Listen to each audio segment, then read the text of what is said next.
everybody assumes you're referring to me because you're trying to help me grow my business. That's not actually why they're doing it. They're referring to you because they know somebody who has a problem and they're trying to help them. They're being the hero, they're helping someone. And how they're helping someone is by referring them to you, by connecting them to you. Welcome back to the Center Stage podcast. My name is Danny Decker, and I have a really special guest for you all this week.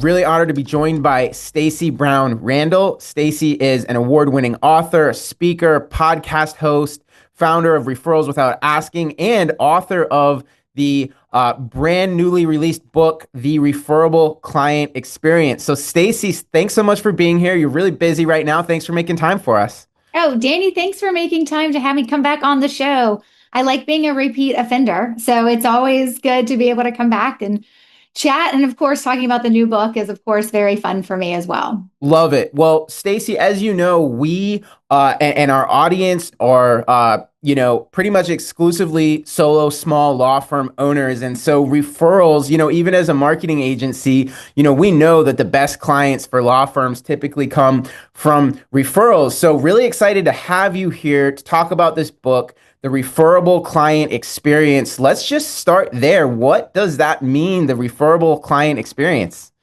Yeah, it's such a good first question because I think people make assumptions as to what that ultimately means for their business. And most people will tell you, hey, I do great work. I should get referrals, right? My clients love me. They come back, they keep working with me, or they say great things, or they leave me a great online review or a testimonial. And then my question is always, awesome. Are you drowning in referrals? And the answer to that is usually no. And there's always this conundrum, right? It's always like, though, how do my clients love me, but yet I don't get referrals? And that leads people to think I must be doing something wrong. And usually, if you're doing great work, you're probably not.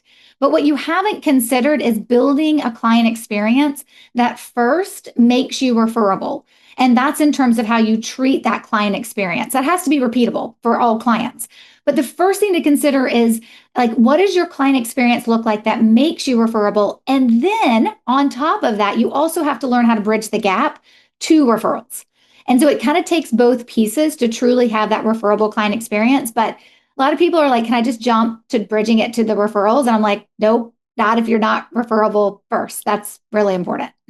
Love it. No, that's awesome. And to put some data behind it from like a marketing agency perspective, right? So, one of the things we always pay attention to is closing rate. What percentage of prospects that show up, to your law firm initial consultation actually convert. And what we generally see is referrals are closing about 60% of the time versus all other leads tend to average more like 25 to 30%. And we also know that referred clients are more likely to then make referrals themselves. Anecdotally, referred clients tend to be better clients to work with. Maybe because they're a little bit preconditioned, maybe because there's already some skin in the game because, somebody that they know already vouched for them. So for whatever reason, referrals are amazing and a key cornerstone of growth for law firms really at every stage of growth. So I love that we're having this conversation. And Stacey, I love the way that the new book is sort of broken up into parts, right? I like things that flow logically. And so I'm looking at part one here and it's like, the kind of your title is Feelings Drive the Experience. So what does that mean from like a referral perspective? Feelings drive the experience. Yeah. So when you're thinking about the feelings, that's really important in terms of how the client feels about you. That's ultimately what a client experience is. There's lots of definitions out there. You can look at a lot of different companies out there and they'll give you their definition of client experience. But for me, the best definition that I have found and the one that I use with my clients when we're building their client experience is that we're focused on how your client feels because we know that's what they'll remember, right? Long term. And that's most important when we're thinking through, like, excuse me, overall, what that feeling is like is what I remember, and then is what I talk about, and then is what I'm willing to refer from or not. There's a lot more that goes into it, and how you drive those feelings is really important, how you're intentional about the feelings your clients have versus being unintentional. And that's it kind of all comes into place in terms of what you have to be thinking about. And I think when you say, okay, so feelings drive the experience, it sounds like, let's be honest, it sounds like a little obtuse. It's like, oh, great. Now I'm going to manage some feelings. Like, how do you do that? Those don't fit into an Excel spreadsheet, right? Like data does, or like the results do that I got for my client. But the truth is it's easier to impact the feeling of your clients as long as you understand how the pieces fit together and like the formula and the stages and what that looks like. You can actually, I mean, I won't say you can control your clients' feelings, but you can definitely set them up to have the ideal reaction that you ultimately want them having, based on how you manage that experience. And I do want to say, because I know the work that you guys do with law firms, it's really important for companies to consider, for law firms to remember, you should never grow your business in one way. That's actually really dangerous, right? You should have multiple ways that you're bringing in clients. And I know referrals have a higher closing ratio. I'm biased. I want it to be the biggest piece of the pie for everybody. But I always tell folks you should have multiple ways that you're bringing in clients, because you never know how something's going to shift, right? Like I had a law firm client one time that had what I would call a power referral source. One client that constantly referred business to this one attorney.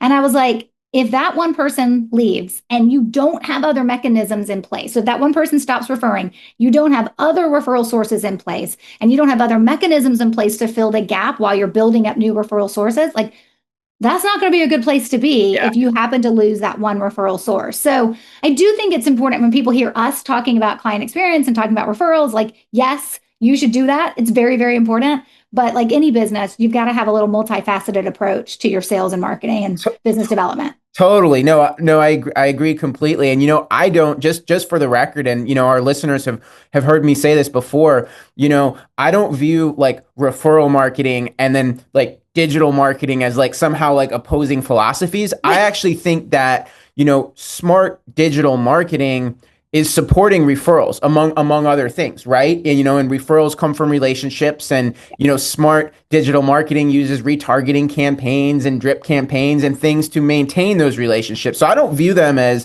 contradictory at all. And in fact, I believe that referrals are really the foundation of growth for law firms kind of at all stages. But let's camp out on the feelings piece of this conversation for a few minutes, because I love what you said, but let's get specific with law firms. I know you work with plenty of law firms and kind of know how the space works. So when we talk about generating, creating a feeling that's going to make a potential client, want to refer. Well, like, what does that actually look like? Like, what are some practical things that a law firm owner should be thinking about when it comes to creating this referable experience?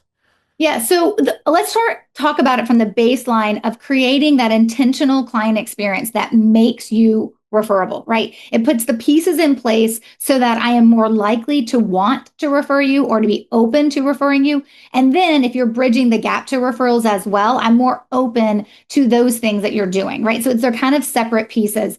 So if we're focused on building up that referable client experience and the feelings that your client will have, you have to recognize what your clients are going through as they move through each stage of working with you. Now, there's lots of people who teach client experience, right? And they teach multiple stages, and like, here's the stages they go through. Like, I know some folks teach like there's like 7 stages, less stages. I teach 3. I find when I'm working with small business owners, like solopreneurs, small business owners, teams less than 25, the more simple I keep it, the easier it is to implement. And so we talk about the client experience in 3 stages. There is the new client stage, there's the active client stage, and there's the alumni client stage. So instead of calling them past or previous clients, we call them alumni, because it shifts how you think about your clients and the ability to stay connected to them. Now, if you have clients that you have forever and ever and ever, right? So think about that client that maybe is going to be on a retainer for a law firm, and they're like going to be them every month forever and ever and ever. They don't actually move to the alumni stage. They stay in the active stage. We call it active to ongoing, because you don't want that client to leave. A lot of attorneys are going to work with a client and they're going to do the one engagement. They're going to, negotiate the one contract. They're going to create the LLC. They're going to do the will or estate plan. And then that client may not technically like leave in terms of, but will come back to do repeat. So we do talk about those folks leaving to alumni. What are your clients feeling in each of those stages? And what are the things you need to have in place to overcome or supplement the feelings that they're having? Well, in the new client stage, it doesn't matter how excited they are to work with you. It doesn't matter that they're like, oh my gosh, Danny and his team are finally going to solve all my problems. I can't wait. I'm so excited. The minute they sign on the dotted line and put in their credit card information, they are hit with buyer's remorse. They always will be. Sometimes it's a big feeling, sometimes it's a little feeling. It's just that dissonance that's always going to happen like, oh man, I hope I made the right choice. Like I'm investing time and money here. I hope I made the right choice. You need to be doing things in your client experience in that new stage that speaks to that buyer's remorse. I call it the quiet voice. It's the things your clients think and are worried about, but won't speak, but they're going around in their heads. And so when you think about what you want that to look like, you need to not only do great work and communicate well through that new client stage, but you also need to make sure you have a few relationship touch points happening as well. So if we think about the client experience formula in terms of it's the work you do and the relationship you build, and you need both to make a client experience referable, then we know you already have the work that you're going to do, right? The letter of agreement is signed, and then maybe they pay the deposit, and then you do all the data gathering you need to do, all the discovery you need to do, whatever it is, and then eventually they exit new stage. But when they're in that new stage, you need something that tells them like, hey, I got you. Like it's amazing how much people overlook the simple things that we can do in our client experience. One of the easiest things a firm can institute today when they're listening to this episode is to start sending a welcome card to their clients, but not the traditional one. Most people who do send welcome cards to their clients, it says something like, we're so glad you're a client. But really what that says is, I'm so glad you're my client, right? Like that's really what that means. I'm so glad you're now working with me. What we want to meet the client in that language of that card is meet them where they are. So if what they're doing with you is going to be work for them, if they're going to have to give you things to be successful, if they're going to have to review things, if it's going to challenge them, if it's going to ask them to show up in a way they've never shown up before, if they're going through a hard, like if you're in a divorce attorney and they are going through a hard season, right? Or you're a personal injury attorney and they're going through something that's really tough, you need to speak to that in your welcome card. Right. So when I used to be a productivity coach, the card I used to always send to my clients is, hey, I'm excited to have you as a client, but I know this journey is going to stretch you and challenge you and ask you to do things you may not really want to do, but you're not alone. And I'm your co-pilot and I'll be with you every step of the way. So it just extends that. It's just a simple idea to extend the, I'm so glad I get to work with you, but I also recognize what you're feeling right now. And I want you to know I know it and everything's fine. Because when we label things, all of a sudden they're like, okay, now we can handle them. We can deal with them once they've been labeled. It's the same thing with a very simple relationship building touch point, like that type of journey card. It's a variation of the welcome card in the new client stage. So that's just one example. I love that. And one of the I think challenges for a lot of law firms and to look at it through a different light, one of the biggest complaints that a lot of clients have when working with law firms, and even one of the largest sources of bar grievances, is actually not anything to do with the quality of the work that the law firm delivers.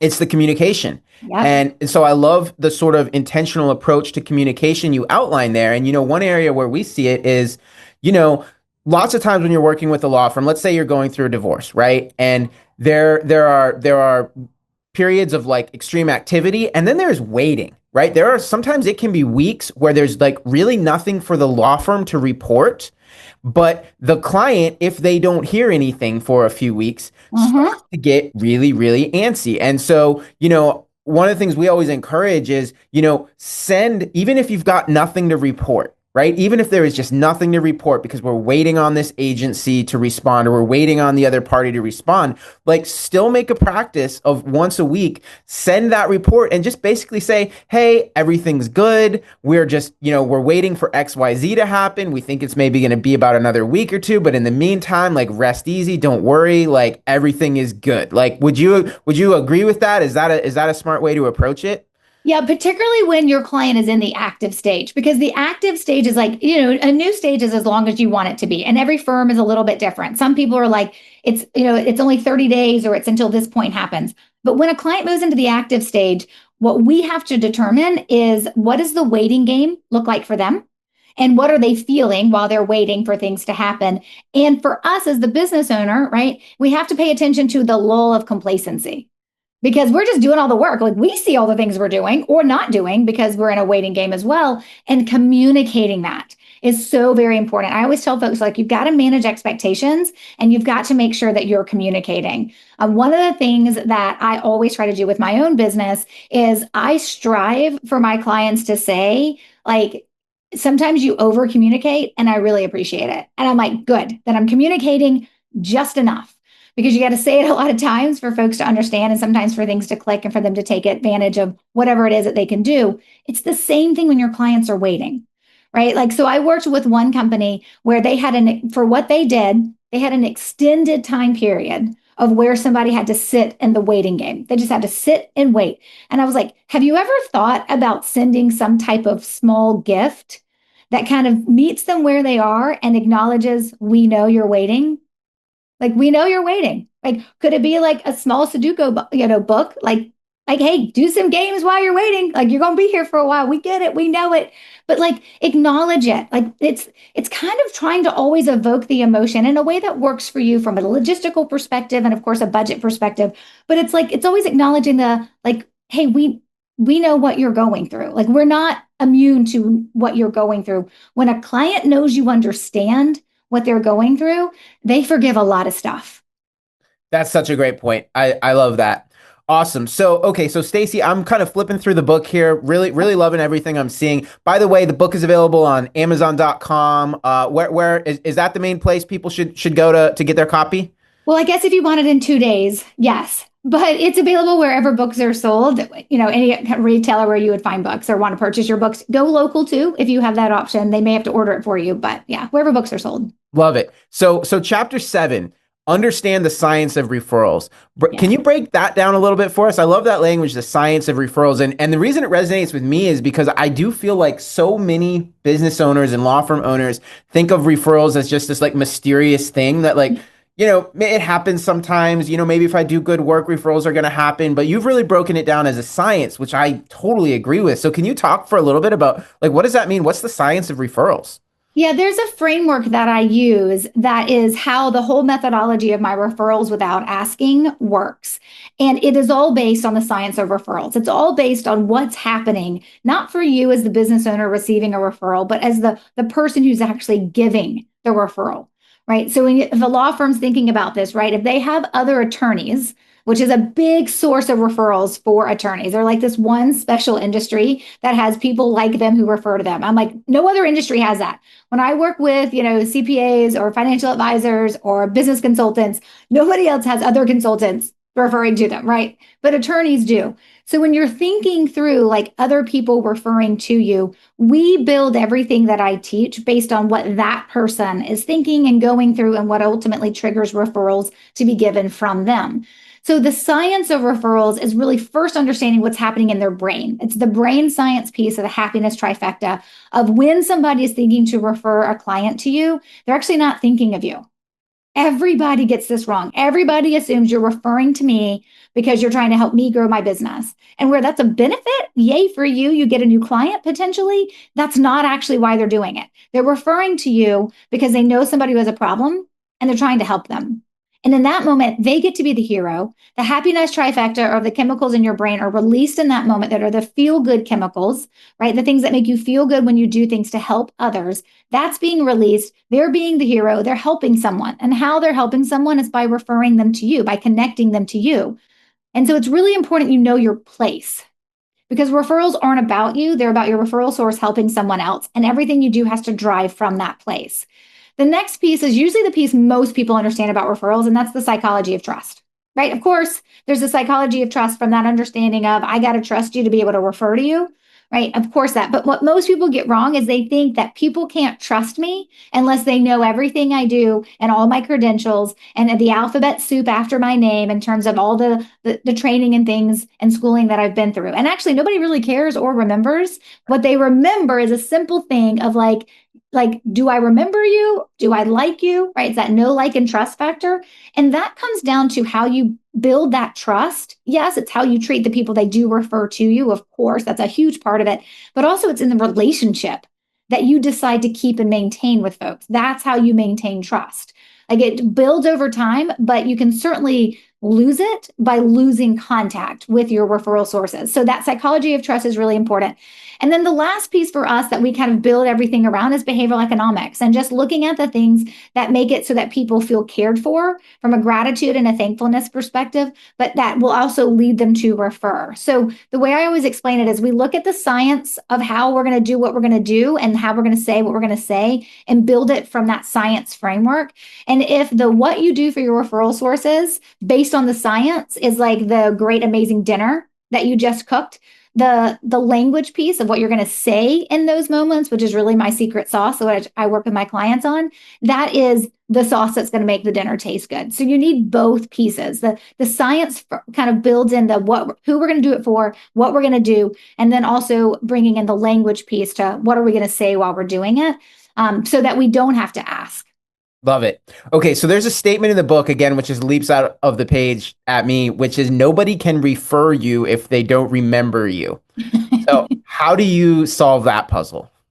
Yeah, this all comes down to the alumni stage, right? Like a client who's currently working with you probably is going to remember your name. Like it's kind of how it works, right? But somebody who is an alumni client and they're done working with you, right? You did their will and estate like 3 years ago, and maybe you've been sending like updates, every year because you send out emails on a monthly basis or a quarterly basis, and those are great. But the reality is if they don't like or aren't more likely to remember you if you aren't doing some level of connection beyond just that, hey, it's time to, like update your will kind of an email that you're sending out. So there's lots of things you can do to stay connected to your alumni clients. I would say the simplest thing to put into place is what you guys do, right? With like helping your clients send out a newsletter. But I always tell folks to go one step further. And that is making sure that there's a few things you do that are on the relationship side of the formula. So remember, the client experience formula is the work you do and the relationship you build. Well, by the time they're alumni client, there's no more work to do. So there's no more the ability to deliver relationship touch points with work touch points or the language. So you have to create them.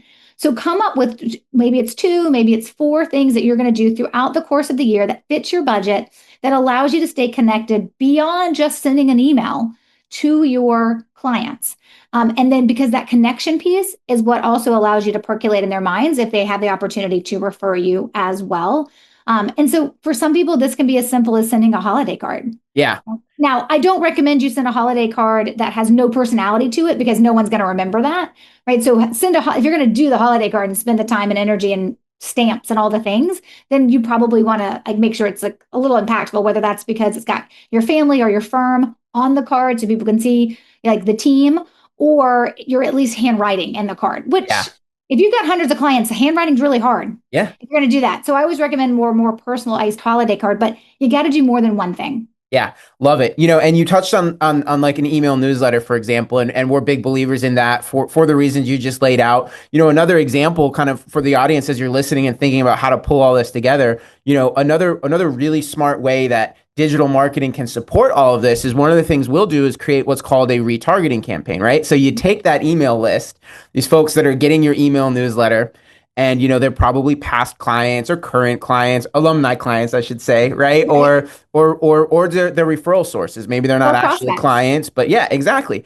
And so an email newsletter is awesome, and we're big believers in that. We help our clients send one a month, sometimes more. We're big believers in that, right? Yeah. We will also take that email list and we'll load that into a social media platform like LinkedIn or Facebook or Instagram, then create what's called a retargeting campaign. So we Yep. can actually push content to that same list when they are on Facebook or when they are on Instagram or when they're on LinkedIn. And now you create this multi-channel effect where, you're doing the personal outreach that you just described, Stacey. Maybe you're sending the holiday cards, maybe you're calling to check in and see how things are going. You're sending out an email newsletter, and there's content being pushed out pretty much every time they hop on social media. And for us, it's that whole cross-channel effect, because what you said in the book, nobody can refer you if they don't remember you, just rings so true. And I talk to so many lawyers who are in the early stages of building their practice, and they're doing a lot of hustling and networking, and they're going to their BNI chapter, they're going to the Chamber of Commerce events, they're having these great conversations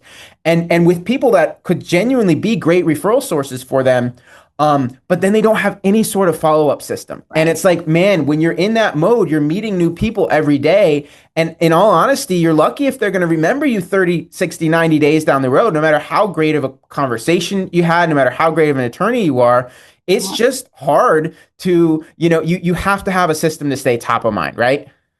Yeah, and I think that's the thing that people sometimes overlook. I always tell folks, I'm like, if you don't have a follow-up system, particularly if you're going to spend time going to networking events or doing the 7 million cups of coffee with folks back to back to back, day after day, and you don't have a follow-up, you just wasted all those hours. That's truly ultimately what it looks like. Because if people, and I thought you were very generous when you're like, they won't remember you 30, 60, 90 days later. You're lucky if they remember you like 5 days later. Let's be honest. That's how busy people are today, right? So you need that follow up process. And I'm a big believer, and I talk about this in the book, it's got to be a mix, right, of things that you can do that make it easier on you, that are more like efficient from an automation perspective. And you have to have the things that are going to drive engagement, that are going to look a little different, that are usually done offline. And unfortunately, because people who are usually looking for the easy button, they're like, just tell me the one thing. I'm like, there's not one thing. Like, if you're only going to do one thing, fine, let's pick something that works. But it usually takes a little bit of an approach here to ultimately make that happen and what that looks like. And so you have to be willing to do a couple of things, which is why, as you guys know, like people know they can outsource that stuff to you guys that you guys do. When I work with my clients on the referral piece, I'm like, you don't have to be the one who does everything. You can have other people at your firm do it. I mean, I have some people in my coaching program that they're a solopreneur. It's just them. And they're like, I don't have a team to delegate to do any of this stuff. And I'm like, okay, can you outsource to some type of part-time help? And I have some of my clients who actually use their teenagers. I'm like, your teenagers can help you too. Like when you're a solopreneur and you're growing your firm, you're like, it's okay to bootstrap. It's also okay to stay that small forever and always do it that way too. But it's the idea of like, you can look for help. You just have to be willing to consider what can someone else help you do. Love it. Okay, so Stacey, congratulations on this book. It's awesome. Guys, I highly recommend it. I've got a copy. I've really enjoyed it. The Referable Client Experience, available on Amazon or wherever books are sold. Stacey, thanks for being on. For folks that want to maybe learn more about you, connect with you, maybe learn about some of your other programs, what's the best way for them to do that? Yeah, the home base is the website, stacybrownrandall.com. You can go there. You can learn more about my methodology. You can learn more about the science of referrals. And of course, we outline exactly how to work with me through our programs tab. Wonderful. Well, Stacey, thanks for being our guest on Center Stage, and have a great week. Thanks.